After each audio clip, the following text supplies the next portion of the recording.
শুধু যে উন্নত বিশ্বেই সম্ভব তা কিন্তু নয়, কারণ এবার দেশের ছেলেরাই অত্যাধুনিক রেস্কিউ ড্রোন ও রোভার আবিষ্কার করে পৌঁছে গিয়েছে ইউরোপীয় রোবোটিক্স লিগের চ্যাম্পিয়নশিপ রাউন্ডে এবং ইউরোপ থেকে ক্রিম অফ দ্য গ্রুপের বিরুদ্ধে তাদের অবিচল পারফরমেন্সের জন্য পেয়েছে পার্সিভিয়ারেন্স অ্যাওয়ার্ড। চলুন দেখে আসি এবার তাদের সফলতার পেছনের গল্প। অত্যাধুনিক প্রযুক্তির সাহায্যে রেস্কিউ তা যে শুধু উন্নত বিশ্বেই সম্ভব তা কেন হবে, হতে হবে আমাদের দেশেও। এমনই ভাবনা থেকে দিচারির তরুণ উদ্ভাবকেরা কাজ শুরু করে এক অভাবনীয় আবিষ্কার করার লক্ষ্যে। কম্পিটিশনের যে টাস্ক আর মিশনগুলো সবগুলো জিনিসই আমাদের যে রিসার্চটা মানে rescue rover and drone develop করা সেটার সাথে অনেকটা মিলে যাচ্ছিল। এপ্রিল আমরা মোটামুটি শিওর হই যে আমরা ফাইনালের জন্য সিলেক্টেড। এরপর আমাদের হাতে আরও 1 মাসের মতো সময় থাকে, 1 মাসের একটু কম। আমরা 14ই জুন ফ্লাই করি। বিশ্বের অত্যাধুনিক সব রেস্কিউ প্রযুক্তি থেকে কোনোভাবেই পিছিয়ে নেই আমাদের তরুণ বিজ্ঞানীদের তৈরি এই ড্রোন ও রোভার। আর্মটুকু আছে যথেষ্ট ডেভেলপড আর্ম এবং এটা সম্পূর্ণ হচ্ছে অটোনোমাস। দেন যে কোনো সিচুয়েশনে যদি কোনো দুর্যোগপূর্ণ আবহাওয়ায় কোনো শিশু বা 50 কেজির ওজনের নিচের কোনো মানুষ যদি আটকা পড়ে থাকে দেন হচ্ছে ওরা ডিটেক্ট করতে পারবে অটোনোমাসলি এবং সেই দুর্যোগপূর্ণ আবহাওয়া থেকে ওরা বাইরে বের করে নিয়ে আসতে পারবে। আমরা কিন্তু মানে ভেতরে না গিয়ে চারি সাইডে একটা সার্ভেলেন্স করতে পারতাম 3D ম্যাপিং করে, এবং কোথায় কী অবস্থায় আছে আমরা পুরো জিনিসটা একটা রিপোর্ট হিসেবে পাইতাম এবং সেটার উপর বেস করে আমাদের যারা ফায়ার সার্ভিস কর্মী ছিল তারা হয়তো অ্যাকশন নিতে পারতো। অনবোর্ড এআই থাকার কারণে যেটা করতে পারে, কোনো একটা মানুষ যদি বিপদগ্রস্ত অবস্থায় থাকে তাকে ডিটেক্ট করে তার কাছে first aid kit box deliver করতে পারে।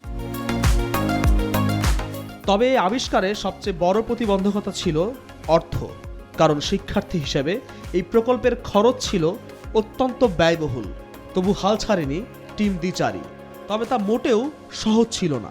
সার্কিটস থেকে শুরু করে অনবোর্ড এআই আমাদের নিজেরই বানানো, এবং আমরা ব্র্যাকে প্রথম যারা কার্বন ফাইবার নিয়ে কাজ করি আমরা 3D প্রিন্টিংয়ের সাহায্যে বিভিন্ন কম্পোনেন্ট ড্রোনের জন্য বানিয়েছিলাম। ড্রোনটা বানানোর জন্য এস্টিমেটেড কস্ট ছিল 4 লাখের মতো, এবং অনেকগুলো কম্পোনেন্ট আমরা যেগুলো বাইরে থেকে আনা হয়েছে এবং অনেকগুলো কম্পোনেন্ট আমরা দেশে খুঁজে পেয়েছি। অ্যাভয়েডেন্সের জন্য 2D লাইডার ইউজ করেছি এবং আমাদের অনবোর্ড জিপিএস আছে যা অটোনোমাসলি ন্যাভিগেট করতে সাহায্য করে।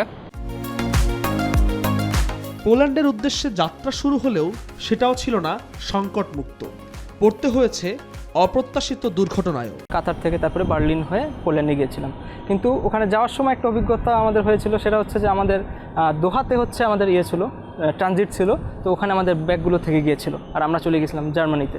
তো যার কারণে আমাদের হচ্ছে কিছু সমস্যার সম্মুখীন হতে হয়েছিল যে আমাদের ব্যাগগুলো সব হচ্ছে দোহাতে থেকে গেছে এবং আমরা হচ্ছে পোল্যান্ড পর্যন্ত পৌঁছে গেছি। তো যার কারণে আমাদের ওখানে ড্রোন এবং আমাদের রোভার আমরা ডিসঅ্যাসেম্বল করে নিয়ে গেছিলাম। তো ওখানে যে আমাদের আবার অ্যাসেম্বল করা লাগতো, কিন্তু সব কিছুতে আমাদের 2 দিন হচ্ছে ডিলে হয়ে যায়। তো এরপরেও আমরা যখন হচ্ছে ফাইনালি আমাদের প্রোগ্রামটা শুরু হয়েছিল, তো ওই সময় আমাদের টোটাল 5টা রাউন্ড ছিল, 5টা রাউন্ডে আমাদের পারফর্ম করতে হয়েছিল। সব বাধা ও অপ্রতুলতার পরও সবচেয়ে বড় অনুপ্রেরণা ছিল আন্তর্জাতিক অঙ্গনে দেশকে তুলে ধরার সুযোগ পাওয়া। প্রথম রাউন্ডে যারা হচ্ছে এত খারাপ করেছে শেষের দিকে আসে কীভাবে এরা সব কিছুকে মোকাবেলা করে এভাবে উপরে উঠে আসলো। তো এছাড়াও আমাদের ড্রোনটা হচ্ছে একদিন ভেঙে পড়ে গেছিলো প্রথম দিনই আর কি, মানে পড়ে যাওয়ার পরেও আমরা ওইখানে মানে আমাদের কাছে যা কিছু আছে আমরা সেইটা নিয়ে আর কি কীভাবে এটা প্রবলেমটা ফেস করে ভালো করে আবার নতুন করে বিল্ড আপ করা যায় আমরা সেভাবে চেষ্টা করে গেছিলাম। তারা আমাদের পরিশ্রমটা দেখেছে, তারা আমাদের স্কিলগুলো আমরা কীভাবে প্রবলেম সলভ করে উঠে আসলাম নিচ থেকে এগুলো দেখেছে। তো যার কারণে তারা আর কি আমাদেরকে পার্সিভারেন্স অ্যাওয়ার্ড দিয়েছে। দিচারির মতোই দেশের তরুণ বিজ্ঞানীদের টেকনিক্যাল সাপোর্ট দিতে চায় বাংলাদেশ শিল্প গবেষণা পরিষদ BCSIR। ব্র্যাকুনিversityর যে বড় ধরনের একটা রোবোটিক একটা ম্যাটার এর উপর কাজ করে যে তারা যে পোল্যান্ড থেকে দেয় একটা বড় একটা সম্মান বয়ে আনছে, এটা আমরা তার জন্য তাদেরকে সাধুবাদ জানাই।